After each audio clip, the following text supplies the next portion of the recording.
আসসালামু আলাইকুম এভরিওয়ান, সবাই কেমন আছেন? আশা করছি সবাই ভালো আছেন। আপনাদের দোয়া এবং ভালোবাসায় আমিও ভালো আছি।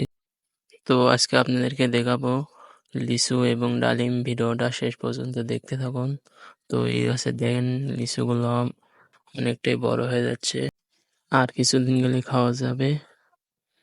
তারপর দেখেন ডালিমগুলো অনেক বড় হয়ে গেছে, আর কিছুদিন গেলে ডালিমগুলো পাকবে, তারপরে খাওয়া যাবে। ভিডিওটা শেষ পর্যন্ত দেখতে থাকুন। ভিডিওটা ভালো লাগলে অবশ্যই একটা লাইক এবং শেয়ার আর একটা কমেন্ট করবেন। ভিডিওটা দেখতে থাকুন। এই যে ডালিমগুলো দেখেন অনেক ভালো, ডালিমগুলো আর কিছুদিন গেলে পাকবে।